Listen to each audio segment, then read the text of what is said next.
Presidenta del Congreso, presidente del Senado, autoridades, señoras, señores. Buenas tardes y bienvenidos a otra edición del Foro ABC, que hoy, a falta de solo 24 horas del inicio de la campaña electoral, vuelve a contar con el presidente del Partido Popular, Pablo Casado. Gracias, Pablo, por estar nuevamente con nosotros. Sin duda, y a tenor de los múltiples sondeos publicados, las urnas presentan un pronóstico incierto para la gobernabilidad de España.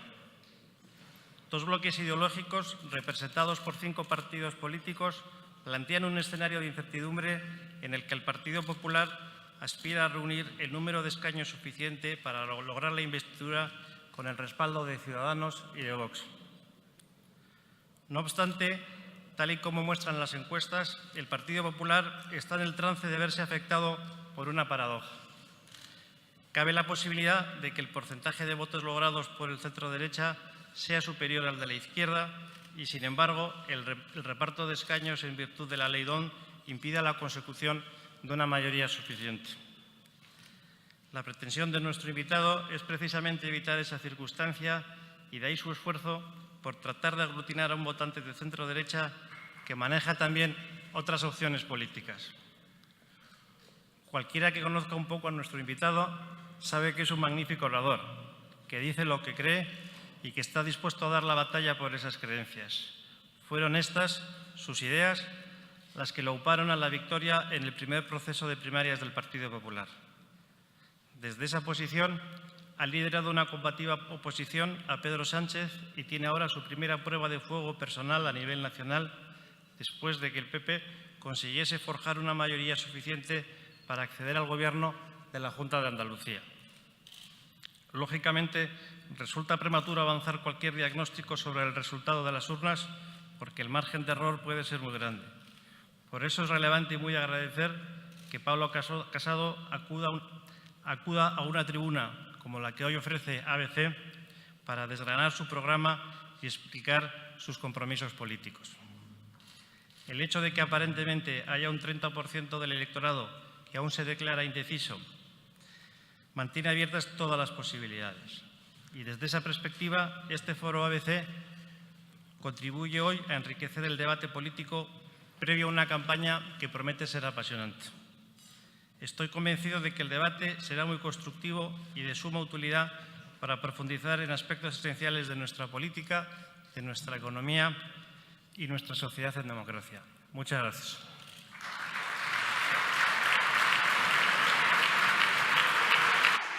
Señoras, señores, tiene la palabra don Fernando Ruiz, presidente de Deloitte. Excelentísima señora presidenta del Congreso de los Diputados, excelentísimo señor presidente del Senado, señor presidente del Partido Popular, señoras y señores, buenos días y bienvenidos a una nueva edición del Foro ABC. Quiero agradecer a Pablo Casado su presencia hoy aquí y su compromiso con este foro al que asiste por segunda vez desde que fuera elegido presidente del Partido Popular hace algo menos de un año. También agradezco a todos ustedes su presencia y les doy las gracias por acompañarnos. Ante la importancia de un momento como el actual, el Foro ABC continúa respondiendo a los objetivos con los que comenzó su andadura hace ya más de 15 años. Un encuentro para tratar, de la mano de sus protagonistas, los hitos de la actualidad política, social y económica. El entorno político de España ha dado un gran vuelco en cuestión de 5 años. Ahora estamos a las puertas de unas semanas decisivas en las que definiremos los cambios y prioridades que queremos para los ayuntamientos, las comunidades, el Gobierno de la Nación y el Gobierno de Europa. El resultado de la campaña electoral que comienza esta misma semana será el inicio de una nueva etapa que necesitamos transmitir con urgencia estabilidad, confianza y unidad en lo esencial. También vivimos un momento único de cambio y de transformación social, una revolución a la que la sociedad está respondiendo con dinamismo y agilidad y que en lo político se ha traducido en una fragmentación del electorado. El bipartidismo que siempre hemos conocido ha dado paso a un cambio en la forma de hacer política y que obliga más que nunca a alcanzar acuerdos, dialogar y negociar para lograr una estabilidad a largo plazo. El Partido Popular es el partido más votado de España y Pablo, en su primer discurso como líder de esta formación, definió a su organización como una de las columnas vertebrales del sistema democrático español. Los mensajes sobre los que Pablo incidirá en esta campaña electoral se resumen en el lema «Valor seguro». Los 30 años de andadura del PP desde su fundación, bien como oposición o bien como gobierno, son sin duda un aspecto diferencial para un electorado que dispone de múltiples opciones de voto. En lo que él ha denominado un contrato con los españoles, el programa electoral, existen hasta 500 propuestas para crear empleo, garantizar las pensiones y defender la libertad en todos los ámbitos, el político, el educativo, el social y el económico. Un programa dividido en 10 bloques que quiere impulsar también la economía de libre mercado mediante la rebaja de todos los impuestos importantes y de la supresión de otros. Y que además contempla construir Europa mediante una acción decidida, porque Europa es nuestro principal ámbito de acción exterior. Pablo tiene una visión global de los problemas y de la transformación que debemos acometer para superarlos y está muy implicado para alcanzar su objetivo de fortalecer nuestro país y dar continuidad a la mejor historia de España. Le agradezco de nuevo al presidente del Partido Popular su presencia en este foro, que haya hecho un alto en las visitas que está realizando por multitud de provincias españolas y que hoy comparta un almuerzo con todos nosotros. Y también reitero mi agradecimiento a todos ustedes por su asistencia. Muchas gracias. Señoras, señores, tiene la palabra don Pablo Casado, presidente del Partido Popular.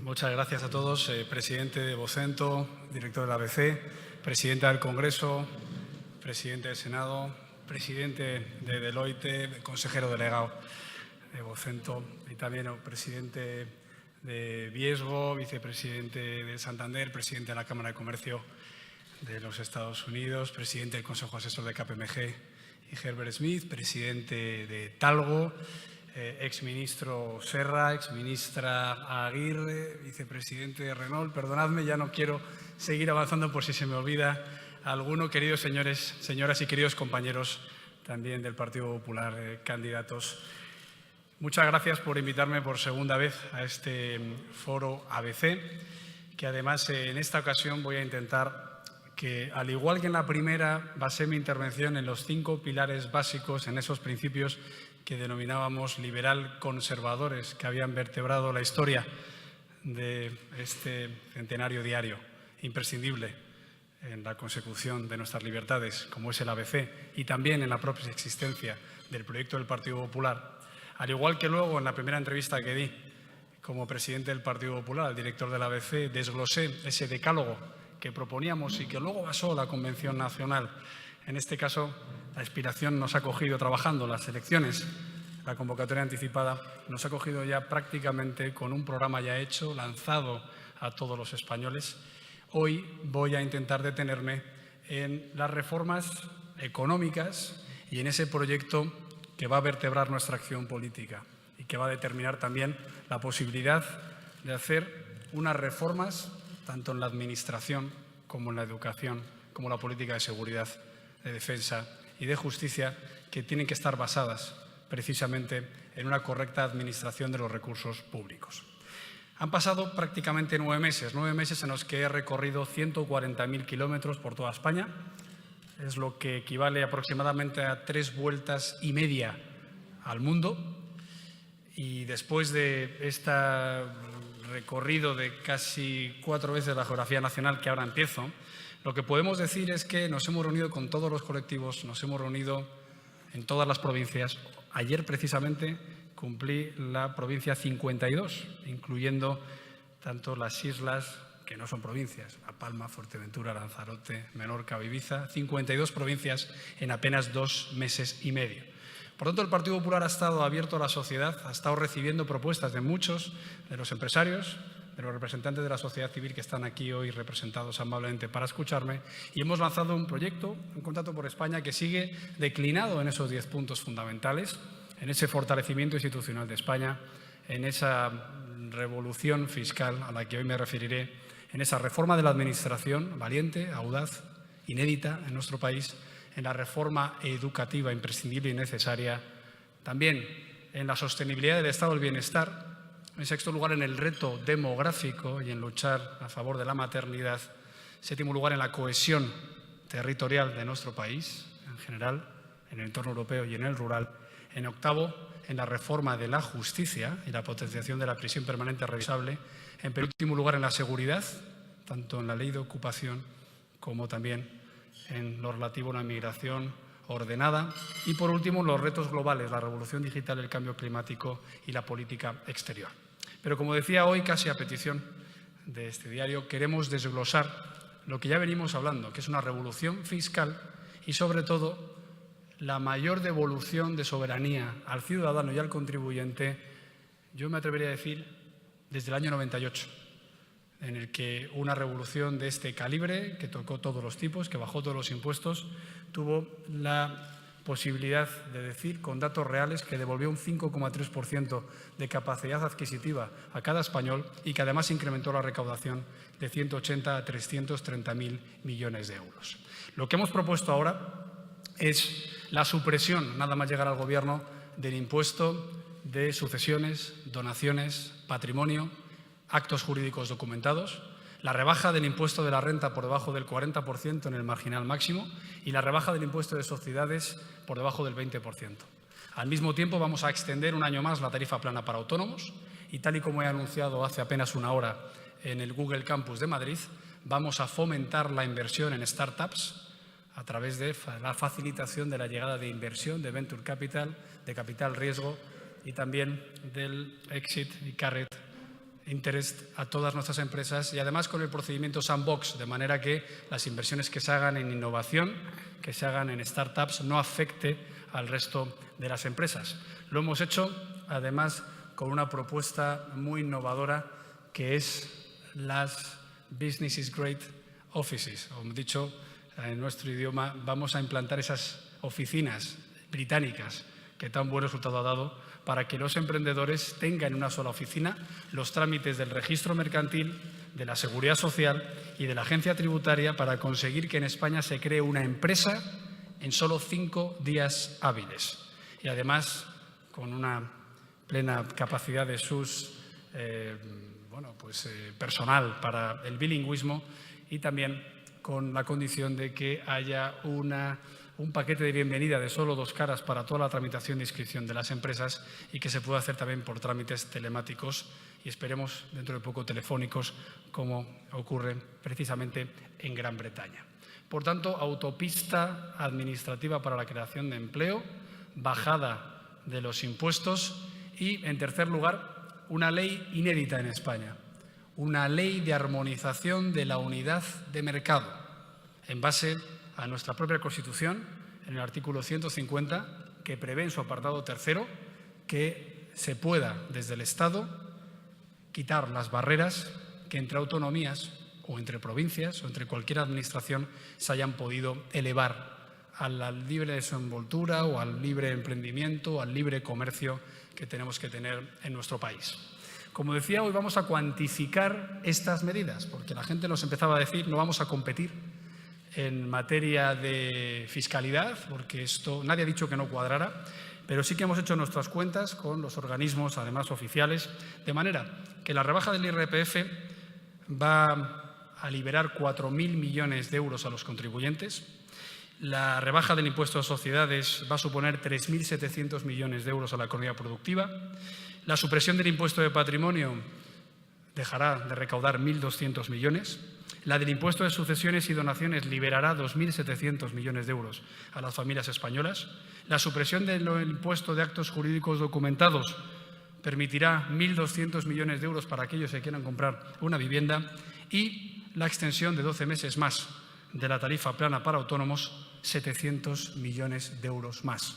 Si a esto le sumamos también una medida inédita que hemos llamado blindaje fiscal del ahorro, es decir, la desgravación de hasta 8.000 euros al año de cualquier producto de ahorro, sea plan de pensiones, plan de ahorro o vivienda habitual, esa exención de tributar por ello cuando se rescata al llegar a la edad de jubilación, supone para las arcas públicas unos 2.600 millones de euros al año. Sumamos todas las partidas y nos dan 16.100 millones de euros que el Estado se compromete a dejar de recaudar cuando yo presida el Gobierno de España para liberar esos recursos en la economía productiva para particulares, para autónomos, para familias, para empresas, para inversores o para ahorradores. Bien, además de lo que es el círculo virtuoso de la economía, lo que esto podrá recaudar, la curva del Laffer, lo que hemos hecho es hacer unas previsiones neutrales e incluso yo denominaría pesimistas.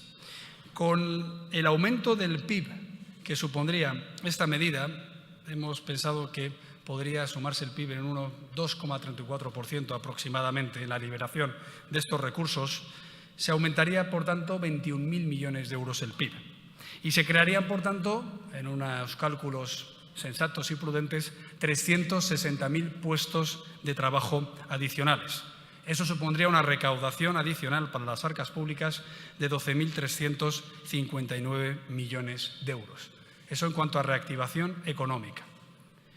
Ahora bien, en cuanto a dinamización económica por esa anunciada ley de armonización de la unidad de mercado, hemos tomado como referencia el informe de la COE del año pasado, en el que se ha hablado de 45.000 millones de euros que se inyectarían en la economía productiva, pero hemos sido más prudentes, de manera que lo que hemos pensado es que la seguridad jurídica, la dinamización y el motor a esta actividad económica supondría aumentar el PIB en 6.900 millones de euros, generando 117.000 empleos y recaudando 3.900 millones de euros. En total, el conjunto de estas medidas económicas, de esta revolución fiscal, de esta autopista administrativa, de esta liberalización de la economía, de esta unidad del mercado, y no estoy incluyendo la segunda reforma de la CORA, de la racionalización del sector público, que tengo que recordar que en la anterior legislatura supuso un ahorro de 42.000 millones de euros y en total una supresión de 3.000 organismos públicos que creo que ninguno de ustedes ha echado de menos.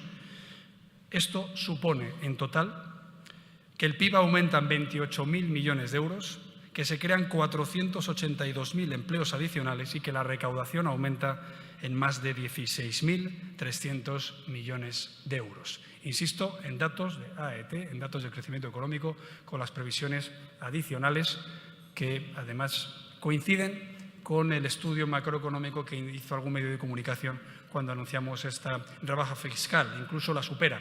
Por entonces no habíamos propuesto el blindaje fiscal del ahorro ni tampoco la extensión de la tarifa plana para autónomos. Pero es que además lo que nosotros decimos es que con estas medidas no hemos contado en la recaudación adicional que España ha conseguido en el último año. Yo venía diciendo en las últimas intervenciones públicas que habíamos recaudado 22.000 millones de euros adicionales en relación al ejercicio anterior. Me quedé corto. Hemos recaudado 26.000 millones de euros adicionales. Por tanto, sabiendo que de eso parte va en el incremento del coste del sistema de pensiones, que ya se lleva 4 de cada 10 euros de gasto público, estaríamos hablando de que solo con la recaudación adicional ya podríamos financiar esta revolución fiscal.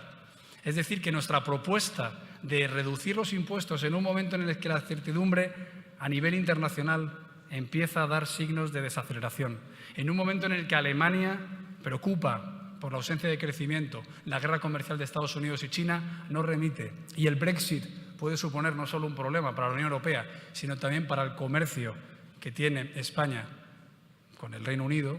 Somos el principal socio y tenemos además un balance en la cuenta de turismo de 18 millones de británicos que vienen a nuestro país, por no hablar, ya veremos cómo queda el debate de hoy sobre la salida del Brexit, en los 150.000 compatriotas que viven en el Reino Unido y en los 280.000 británicos que viven en España.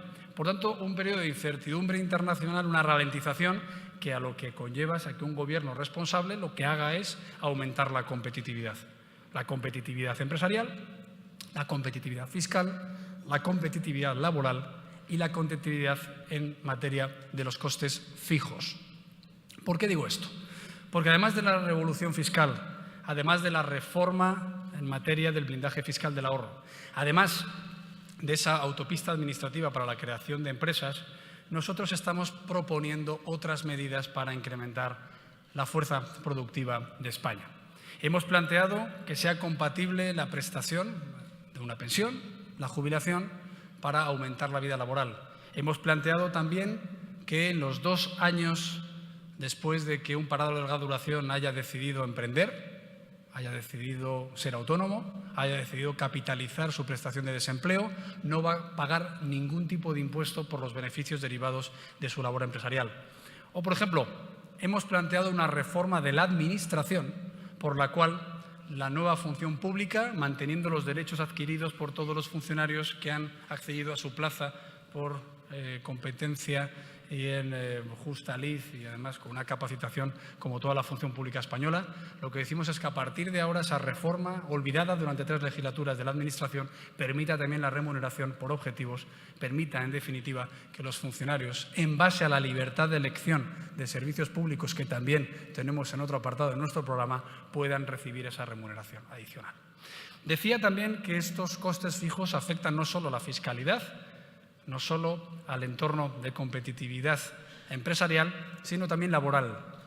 Hemos visto cómo en los últimos meses se ha amenazado con derogar la reforma laboral. Incluso se ha dicho que se quiere ir contra los convenios de empresa, convenios que, por cierto, no solo han generado mucho empleo, sino que también han permitido la conciliación de los trabajadores de esas empresas.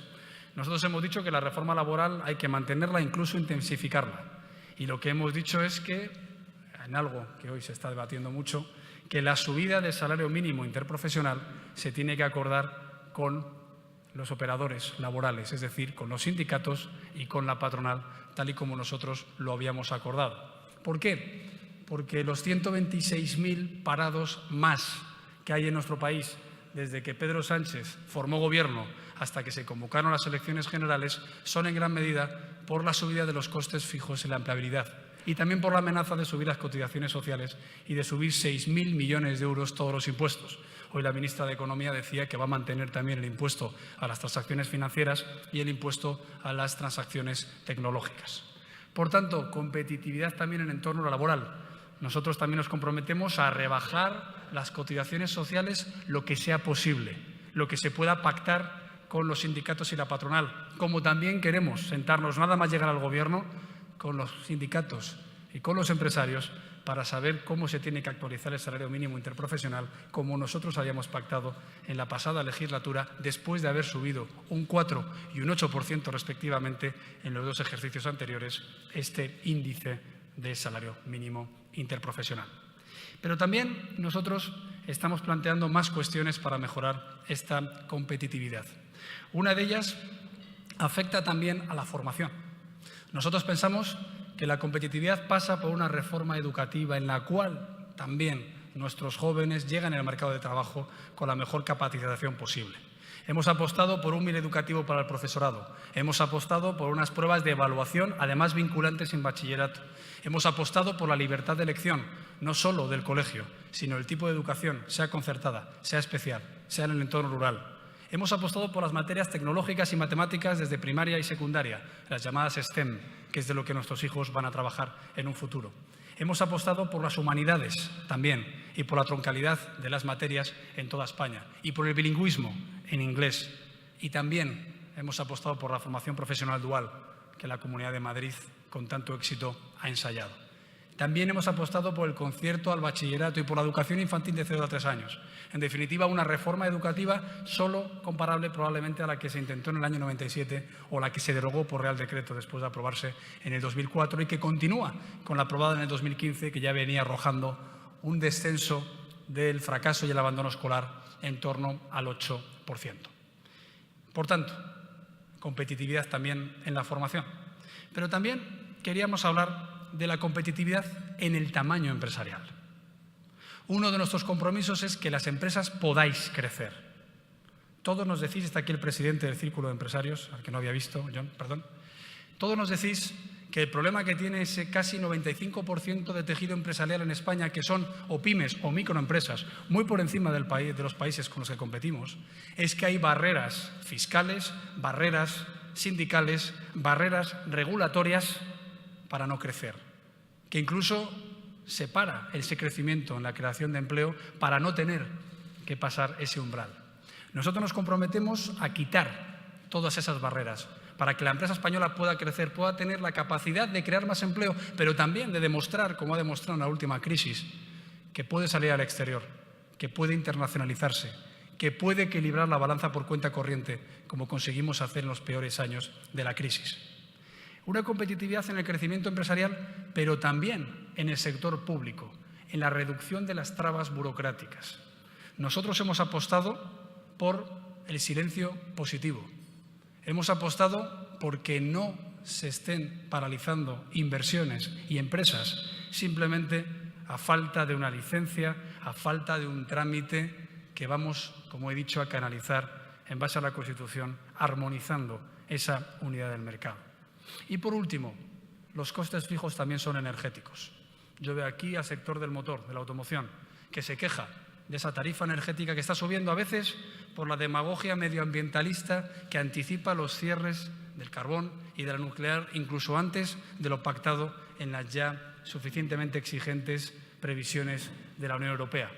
Nosotros queremos tener una energía competitiva, que no se cierren plantas electrointensivas, como estamos viendo en el sector del acero y del aluminio, que no haya una cerrazón ideológica contra sectores tan importantes como el del motor, que emplean a 200.000 personas, 40.000 vinculadas simplemente a los motores de combustión diésel, que ya han denunciado en el día de ayer una de las marcas, una ralentización de 25.000 ventas que va de acuerdo a esos 4 meses en los que hemos perdido exportaciones, coches fabricados y los 6 meses en los que encadenamos bajadas en las matriculaciones.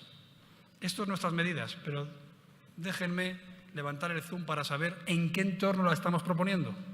Porque hay quien hoy seguía mintiendo como presidente del Gobierno diciendo lo que decía Zapatero, que estamos en la Champions League de la economía, que no hace falta hacer estas cuestiones, que es sostenible presentar un programa electoral que propone subida de impuestos, que propone tasas. Tobin, cuando el propio Tobin abjuró de ella, cuando vio en Suecia que de las 1.500 millones de coronas suecas solo recaudó 50 en su aplicación. Que abjuran, o que, mejor dicho, abjuran para quitar la tasa a Google cuando ya dicen los startuperos que, por favor, ahora con el Brexit les dejen venir a España, que prefieren a España que Lisboa, que Finlandia o que Berlín. Por tanto, el panorama es muy desolador. Solo voy a fijarme en las cifras que hemos conocido estas semanas. El FMI ayer desaceleraba el crecimiento económico, en especial en España. El Banco de España tasaba en 14.000 millones de euros la posible desviación del déficit para el año 2019. Hablábamos también de que la deuda pública ya supera los 21.000 millones de euros adicionales desde que gobierna Pedro Sánchez, es decir, unos 120 todos los días de su gobierno adicionales a un país que ya estaba suficientemente endeudado, por cierto, porque el gobierno del Partido Popular tuvo que pagar casi 100.000 millones de euros adeudados entre sistema de impago a proveedores, deuda sanitaria, déficit de tarifa o deuda en las infraestructuras. Un país que ya ha dicho que ha dejado de crear, o mejor dicho, ha destruido 126.000 empleos. Lo voy a poner en lo real. El día que convocó la moción de censura, mejor dicho, que se aprobó, España creaba 7.900 empleos diarios. El día en que se convocaron a las elecciones destruía 6.800 empleos al día. Un país en el que hemos visto que se han perdido 1/3 de las inversiones internacionales, por encima de 13.000 millones de euros que no llegan ya a España. Un país que ha ralentizado el sector de la construcción en un 25%, el consumo de los hogares en un 37%, el índice de producción industrial rebajado un 4%. El índice de destrucción de empresas en España ya está por encima del 173% adicional. Y, sin embargo, se destruyen empresas y ya hay 21.000 autónomos que han tenido que cerrar desde que gobierna el Partido Socialista. Guerra de cifras, porcentajes, es de lo que nos acusan. Nos acusan de dar demasiadas propuestas. Hoy probablemente algún periodista dirá, hoy solo tocaba hablar de la revolución fiscal. Llevamos otras 4 medidas macroeconómicas. Esto es lo que necesita España.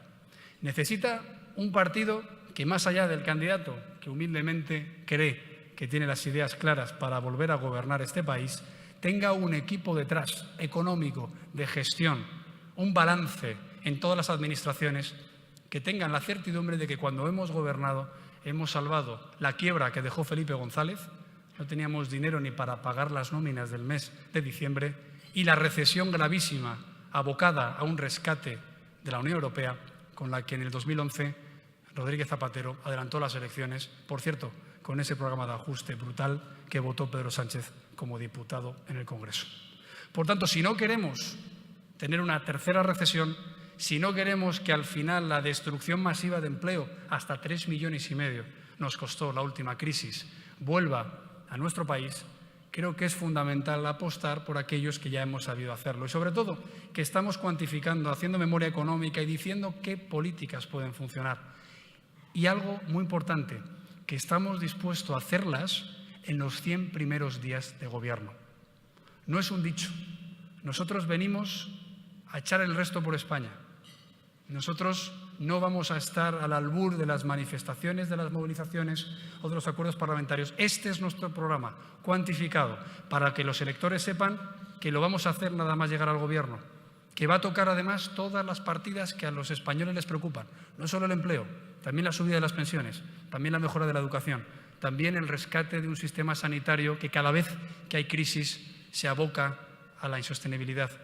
También, por supuesto, apostar por la I+D+I. Hemos garantizado un 2% del PIB en la I+D+I a lo largo de la legislatura. También, por supuesto, yendo a aquellos colectivos que tienen más dificultad en la empleabilidad.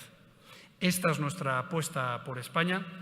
Me imagino que después, querido director, en el turno de preguntas se tocarán otros temas de actualidad, no tan relacionados con la política económica, pero sí que creo que la economía, como las fronteras, la hacienda y el monopolio de la fuerza, que son los pilares básicos del Estado moderno, tenían que basar mi segundo encuentro en ABC, igual que el primero de ellos, que fue el reforzamiento institucional, el Código Penal, la política de defensa, de interior y de justicia, basó mi primera visita a este diario, que es una referencia no solo para sus lectores, sino para la propia configuración de la democracia española. Muchísimas gracias.